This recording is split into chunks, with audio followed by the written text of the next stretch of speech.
नमस्कार दोस्तों, horror story by शक्ति चैनल में आपका स्वागत है। चलिए दोस्तों, आज की कहानी की तरफ चलते हैं। दोस्तों, आज की कहानी का टाइटल है डरावनी रात की कहानी। ये कहानी है एक डरावनी रात की। किसी गांव में बंटी नाम का एक लड़का रहता था। वो परीक्षा देने के लिए गुजरात जा रहा था। ठंडी का दिन था, चारों तरफ से कोहरा छाया हुआ था। आमने सामने भी कोई नहीं दिख रहा था। पूरे 15 घंटे के बाद वो गुजरात पहुंच गया था। परीक्षा अगले दिन थी, इसलिए वो एक होटल में रहने के लिए सोचा। रात हो गई थी और कहीं भी उसके बजट में सस्ता होटल मिल नहीं रहा था। काफी ढूंढने के बाद उसे एक सस्ता होटल मिला। टीचर इतने दिन कहाँ थे, स्कूल क्यों नहीं आए? पप्पू का जवाब सुनकर नहीं रोक पाएंगे हंसी। वो उस होटल में एक कमरा बुक करवाया और जब वो कमरे में गया तो देखा कि कमरे के चारों तरफ जाले लगे हुए थे। ऐसा लग रहा था कि यह कमरा काफी सालों से बंद पड़ा था और कमरे के अंदर का माहौल एकदम डरावना और सुनसान लग रहा था। लेकिन उसने ये सब नजरअंदाज कर दिया और होटल से खाना मंगवाया और खा पी कर सोने चल दिया। जब वह सो रहा था तो लगभग रात के 1 बजे के करीब उसे किसी के पायल की घूंघरू की आवाज सुनाई दी। वह रात थी। बंटी तुरंत नींद से उठ गया और जल्दी से खिड़की के पास गया, यह पता करने के लिए को इतनी रात को किसकी पायल की आवाज सुनाई दे रही है और इस सुनसान रास्ते में कौन आधी रात को घूम रहा है।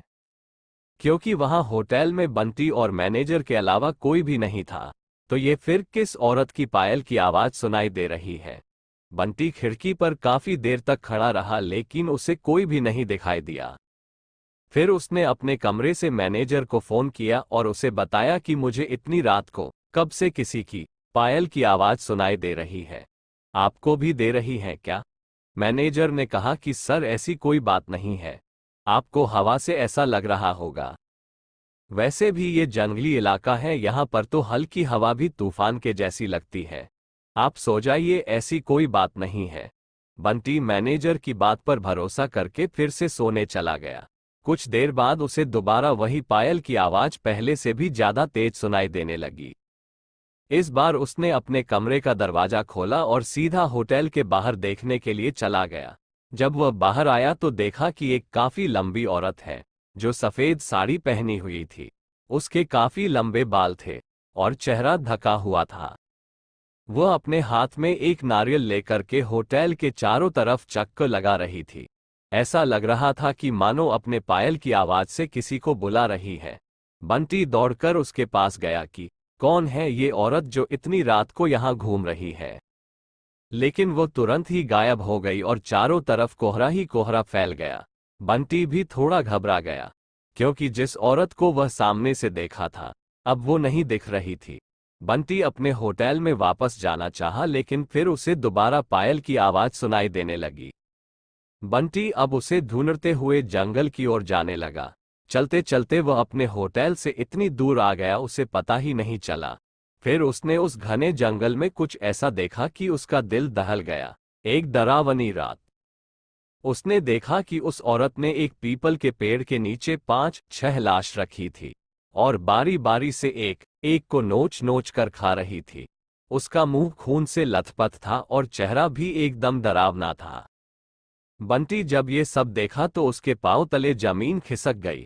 ये सब नजारा देखते ही उसे डर के साथ साथ रोना भी आने लगा कि वो चुड़ैल अब मुझे भी मार देगी, क्योंकि अपने पायल के आवाज से यहाँ तक तो मुझे लेकर आई है। लेकिन उसने हिम्मत से काम लिया और हनुमान चालीसा पढ़ते पढ़ते धीरे से वहां से भाग गया ताकि भूत उसे देख ना ले।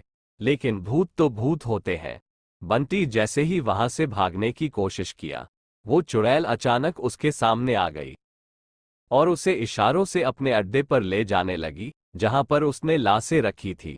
बंटी हनुमान जी जाप करके इतनी तेजी से वहां से भागा कि मानो जैसे उसके अंदर किसी की शक्ति आ गई हो। भागते भागते सीधा वह अपने होटल वापस आ गया। वहां थोड़ी देर रुका तो उसे एक आदमी दिखाई दिया। उसे देखकर ऐसा लग रहा था कि ये अच्छा आदमी है। वह बंटी के पास आकर बोला, अरे भाई क्या हुआ तुम्हें, इतना डरे हुए क्यों हो? बंटी ने सारा किस्सा उस आदमी को सुनाया तो उसने बताया कि भाई तुम बहुत किस्मत वाले हो कि आज तुम बच गए। वो भूत किसी को भी नहीं छोड़ती।